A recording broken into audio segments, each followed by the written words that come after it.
Greetings everyone interested in teaching ESL. This is the final video of a 4-part series about teaching integrated and discrete language skills. In part 1, I discussed how we can best teach ESL lower and intermediate levels in which all 4 skills are supposed to be taught in one course. I explained how this can best be done by not trying to integrate the skills around one topic or theme, but rather by finding the best reading passage for the student's reading level and interest, find the best conversation topics to develop the speaking skills, and find the best writing topics for writing skill development, and not try to make them all conform to one topic or theme. In part 2, I contrasted lower and intermediate level ESL courses with advanced levels. Unlike the lower and intermediate levels, for advanced, it can make sense to try to mirror mainstream college classes by teaching integrated skills around one subject area. And I explained how cross-cultural psychology is the perfect subject for this. Then in part 3, I discussed all the reasons why cross-cultural psychology is perfect for an ESL integrated skills course at the advanced level.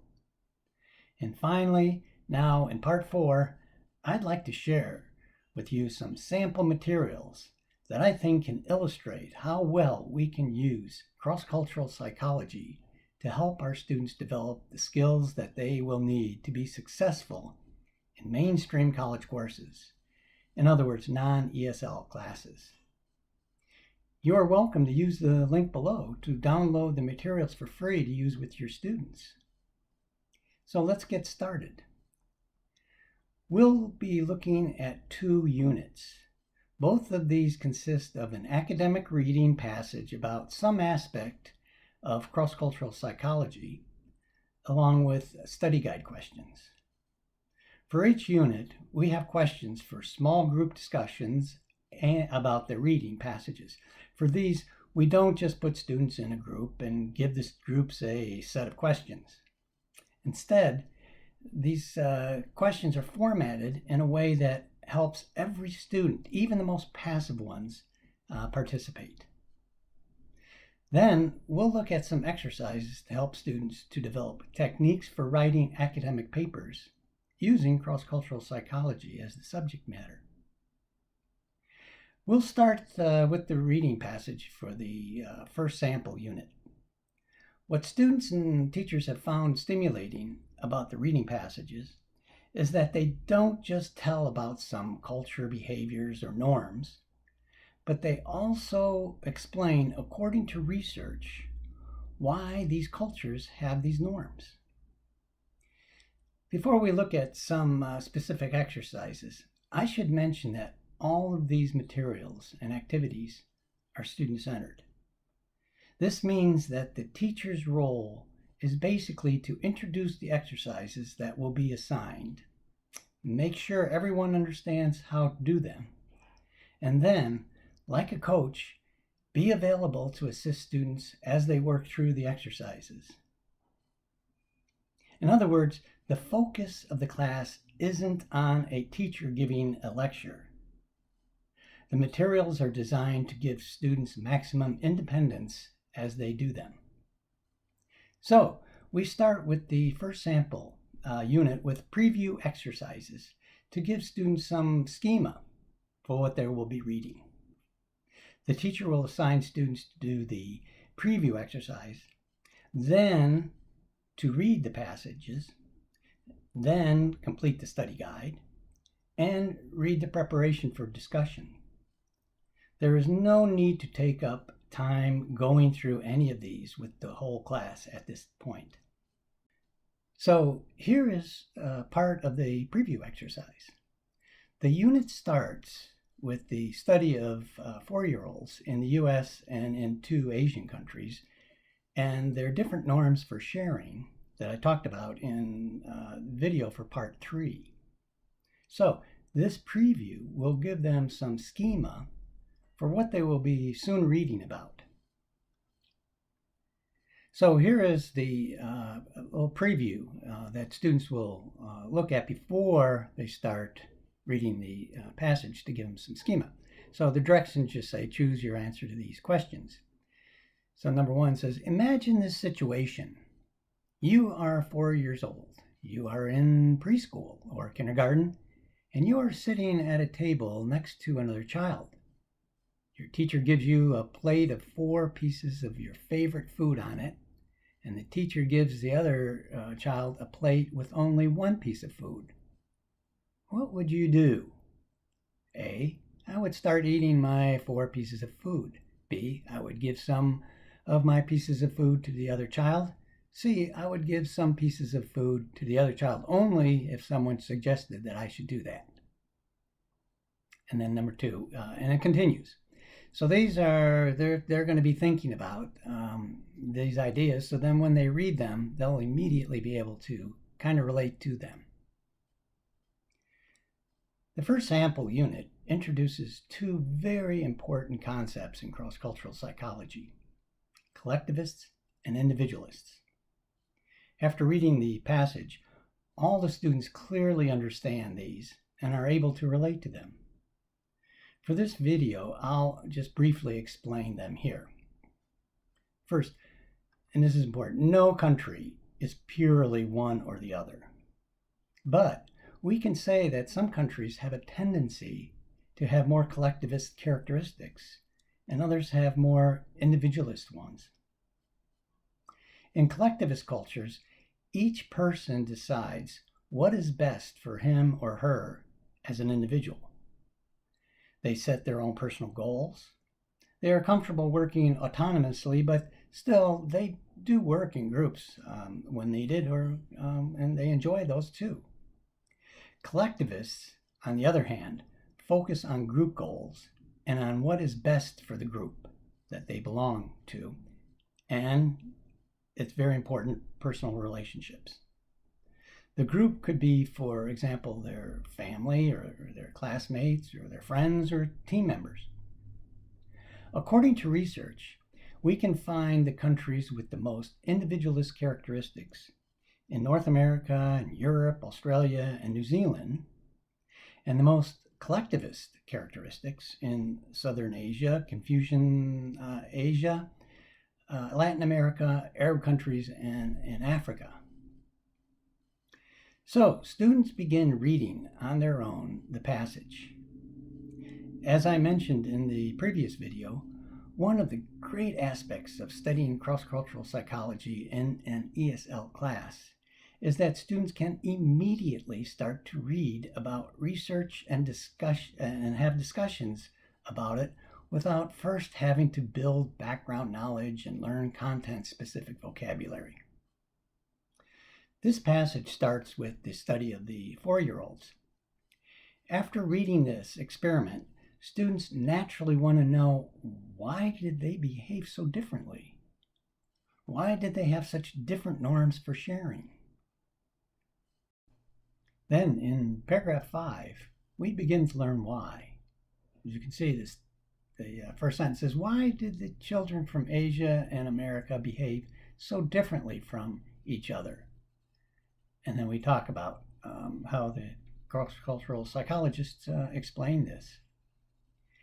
To help students internalize the characteristics of collectivists and individualists, students then fill out this 14-item survey. And in this, they're going to, for each statement, they're going to circle a number on a scale of 1, they disagree, to 9, agree. And it's, as it says, when you respond, think of how you would answer these statements if you were in your country. So some of these students might be in the United States or someplace, and how they would answer in the States might be different from how they would answer in their own country. So we want to get a sense of how they would feel in their own country. So well, just look at a couple of these. So number 1, if a relative told me that they needed money, I would help them as much as I could. Or number 2, when I have a problem, I prefer to solve it myself rather than follow the advice of others.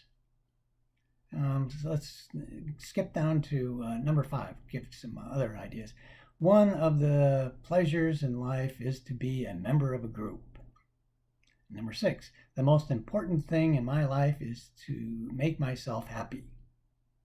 Or number 7, parents who are elderly should live with their married children.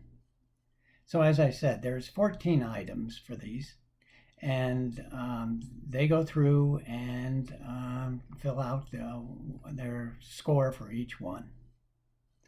And later, they'll be talking about these items in groups, and they'll compare their scores with each other. When they talk about this, there usually is an increase in noise in the classroom along with laughing as they explain their reasons and they find where they agree and disagree with each other. So then next, they are going to total their scores. And you can see in step 2, it says look at the numbers you circled for statements 1, 3, 5, etc. and total those. Look at the ones you circled for 2, 4, 6, 8 and total those. And then it says if your total in step 2 is higher, you tend to be more collectivist. If your total in step 3 is higher, you tend to be more individualist. Which do you tend to be? And then they would say, I am an such, or I'm an individualist, or I'm a collectivist. So this chart, these statements, they all came from researchers experts in the field of cross-cultural psychology, this whole step here. So after they've done these, they'll get their scores and see where they land. And most of them are going to be, clearly individualist or collectivist, or they're going to lean one way or the other. And again, they find it very interesting to compare these results with their classmates. They often are surprised to find that they're different from classmates from their own country. In the next section of this unit, they discover more about the characteristics of individualists and collectivists. As you can see, the title of this section is Collectivism and Individualism, Group-Oriented versus Self-Oriented. And so they talk about research about this aspect of cross-cultural psychology. So after reading 7 pages in the unit, they complete the study guides. And again, this is all student-centered. The teacher merely assigns this. As I've said before in previous videos, we are teaching skills. In this case, reading skills. The purpose of these study guide items is to help students realize how well they understood the reading passage through their reading skills. It's not to develop their understanding of the content of cross-cultural psychology. The questions aren't true, false, and multiple choice, but rather a variety of styles that will mirror the types of items they'll work with in mainstream college club courses. If a student struggles answering some of these or makes mistakes, it may indicate some breakdown in reading skills. Thus, the teacher won't just say, let me explain the passages to you so you can answer this question. No, that won't help them with their reading skills or help them develop their confidence that they can read academic texts. Instead, the teacher can lead the students to understand the reading breakdown by looking at the passage together one-on-one. And since all the students are working on this individually, the teacher can have the time to work as a coach with each student who needs help. Also, these items are designed to have a right and wrong answer, which means students can check their answers during their small group discussions and find any place they don't agree. If that happens, the group members together refer back to the passage to help each other determine the correct answer. Again, all this time, the teacher is on the sideline available in case the group wants to confirm the correct answer. As students work through the study guide items, they are mentally preparing themselves for the small group discussion about the reading passage. In this part, they think about how they will answer these questions during the discussion. And during that discussion, they will be talking about the studies that they read about in the passages. But we want them to apply what they've read to their own lives and to form, at times, some opinions. So these pre-discussion questions give them a chance to think before they discuss. So let's just look at here. The directions say, think about your answers to these questions. You don't have to write your answers. All right? We don't want them to just take up more time. We just think about these so that they're prepared when they talk about them in their discussion groups. So just for example, number one, if you were a 4-year-old in the experiment with the pieces of food, would you have behaved more like an American or Asian child as a receiver and a sharer? And explain your answer. So again, they'll think about these and later they're going to talk about them. On the day of the discussion, the teacher will divide the students into groups of 3 or 4. If the class has a variety of nationalities or ages or even different hometowns, it's great to mix the students with the others who have different norms or who are different from them. And again, instead of giving a group just one set of discussion questions, this is what we do.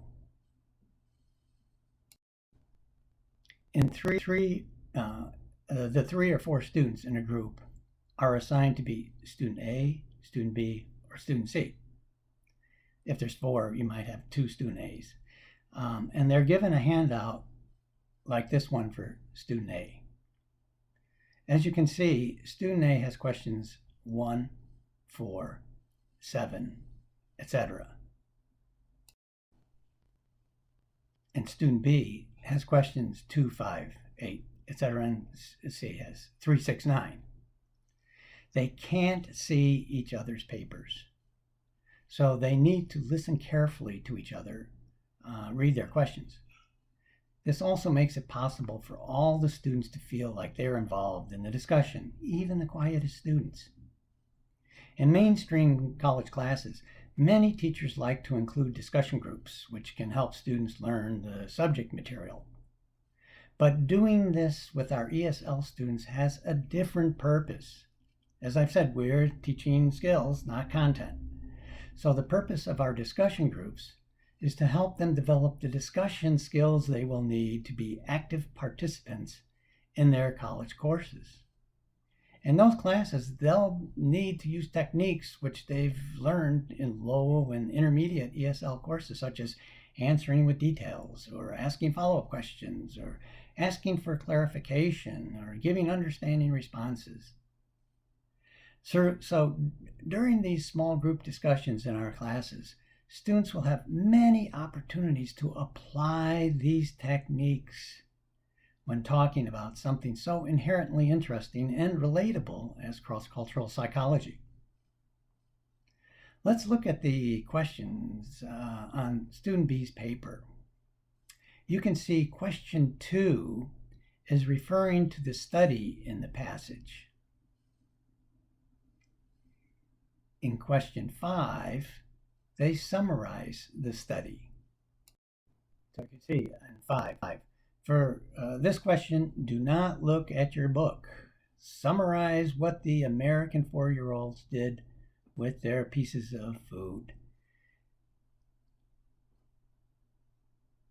So all 3 members help each other verbalize the study, explaining the details.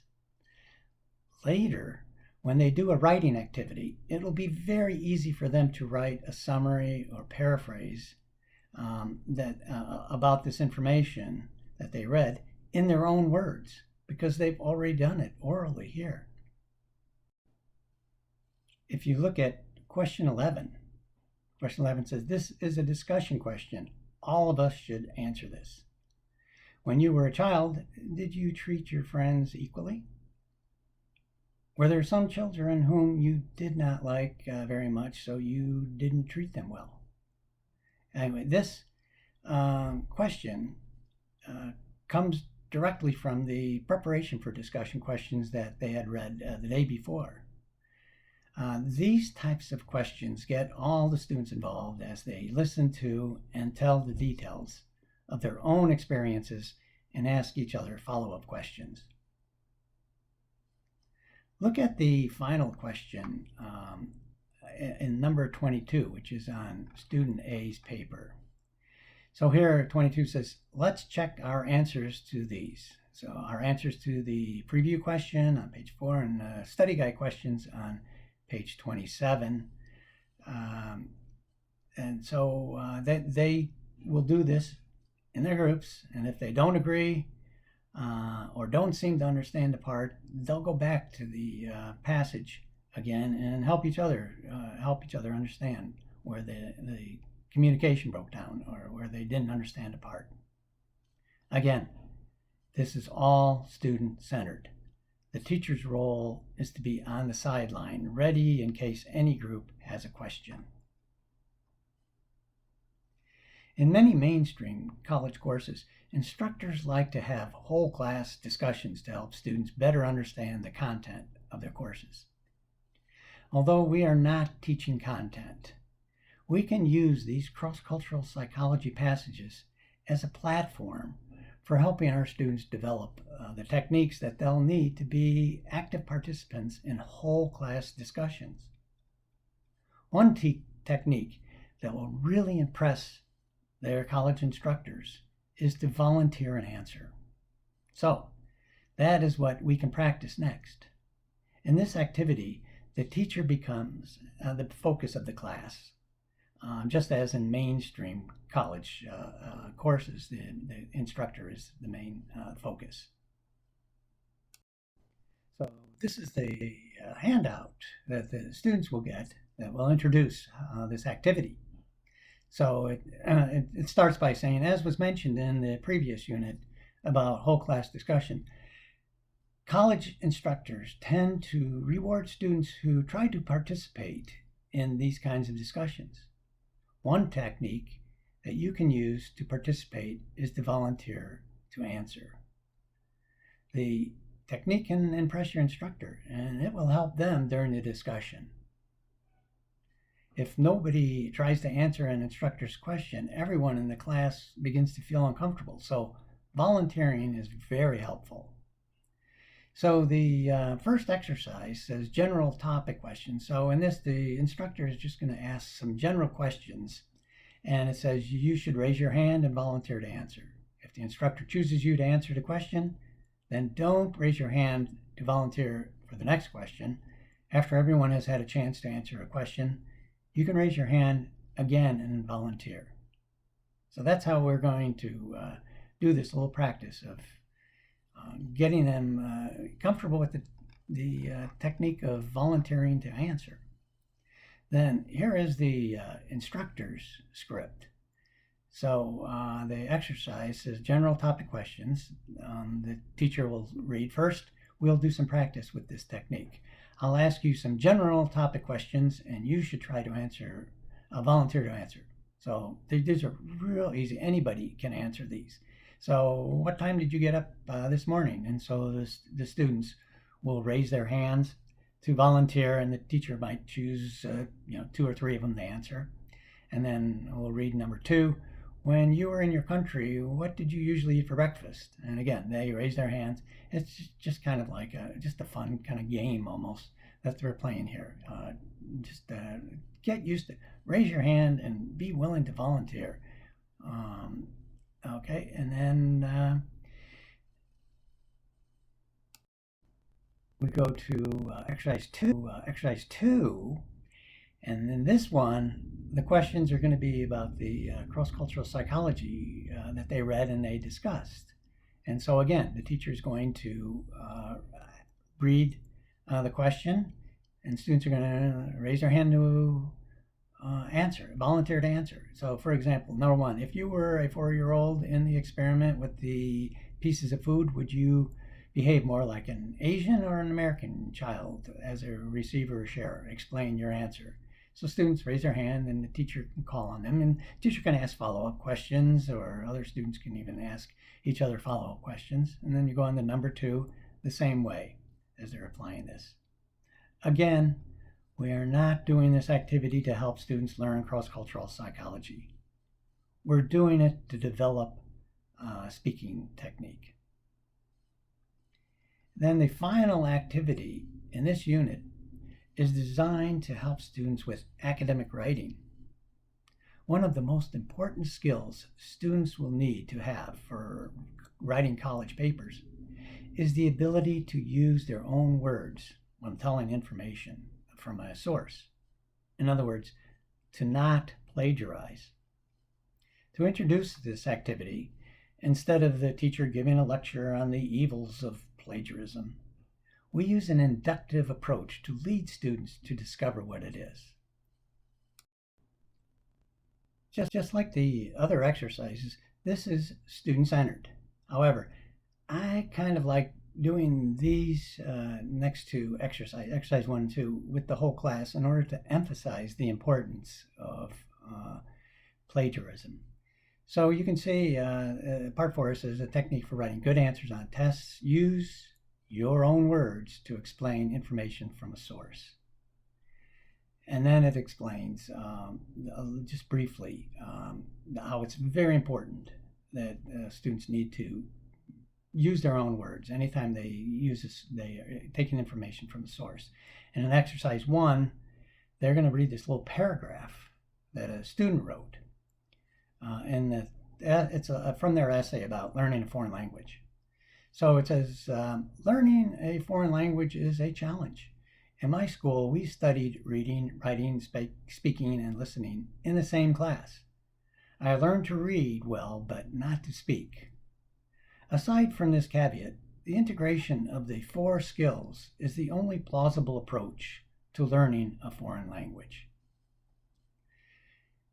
And then we're going to do, the next exercise tells them to underline the sentence in which you think the student possibly copied from the source. And of course, everybody, all the students immediately can identify that that last sentence obviously wasn't the student's writing. It's so different, the vocabulary, the style, big words. So this really clarifies for them what the problem is when we're talking about plagiarism. And they're ready at this point now to hear more about it and work more with it.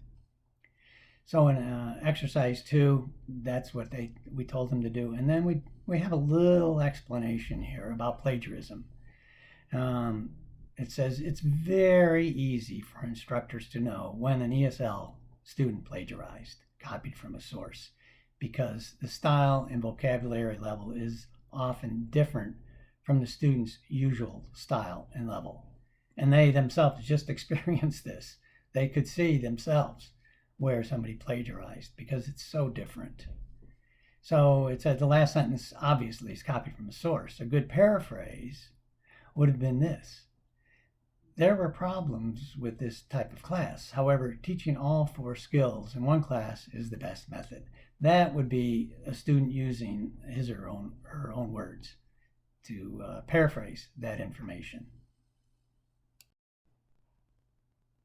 Now they see the importance of developing paraphrasing and summarizing skills. We can continue with an inductive approach for awareness purposes by doing these next 2 exercises, which include a source from cross-cultural psychology. So you can see exercise 3 says to read the source information, and then under that there's a little test question, and it gives 2 of the students' answers. So first, the information from the source, just this one sentence. Members of Asian cultures see themselves as inherently connected with with others. So the sample test question, how do Asians view themselves? And student A's answers, Asians see themselves as inherently connected with others. Student B answers, Asians see themselves as naturally part of a group. And then in exercise 4, it says, look at the question and the two answers, students' answers, choose the correct answer below. Which student copied from the source, A or B? Obviously, A, but it's inherently connected with others. That's obviously just copied right from the source. And then number 2, which student explained the source information using different words? B. Which student's answer is better? Of course, student B. In the link below to this, you'll find more materials, which include 4 more exercises, which help students develop and apply paraphrasing techniques. In the culminating exercise, students apply the techniques by paraphrasing some sentences. At the beginning of this video, I mentioned that I've included a second unit in the link below. In that second unit, there is another academic writing activity. In that one, students are led to understand how to write good answers on academic tests by applying their paraphrasing skills, which they practiced here. And then, to further support their answer, they give an example from their experiences or from their culture. To give you an idea, here's the culminating exercise for the next unit. After having practiced this technique, the students do exercise 4, in which they are given information from 3 sources with a question for each. They first answer sample test question 1 by paraphrasing information in their own words, and then include an example. So here it is. So it says read the information and then choose. They're going to have several of these, and they're going to choose 2 of them. So here's information from source 1. A collectivist will behave differently towards someone depending on whether that person is a member of their in-group or out-group. So the question on the test would be, how are individualists and collectivists different? And it says, and include an example from your country in your answer. So this student, they paraphrase this, and then they will give an example to support the idea that they behave differently. They will maybe give some examples, and it might be something like an experience they had or witnessed of people acting differently toward people who were not part of their in-group in their country. So that is the complete unit that you'll find in the link below. As I mentioned, I've also included a second unit, which follows the same format. For example, just as in the unit that I just showed you, we start with a preview exercise to help students build some schema. And it looks like this. This is a preview for Unit 6.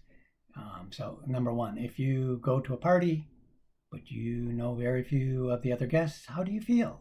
A, I feel excited because it's a chance to meet some new people. Or B, I feel shy because I don't know what to say to people whom I don't know. And then it continues like that. So this is things that they're going to be talking about. You can see number 2 is about when was the most recent time that you complimented someone. So in the next unit, they're going to be talking about the cultural differences concerning dealing with meeting new people and also complimenting, because there's different customs and different cultures, different norms in different cultures, and there's good reasons for these differences. And then this is the beginning of the passage for this next unit. And it starts, why collectivists and individualists interact differently.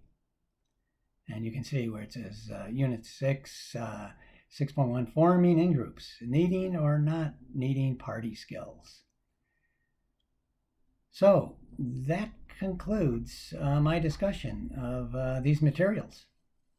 I'm confident that if you use them with your students, you will find them engaging for your students and effective in helping your students develop their academic reading, discussion, and writing skills.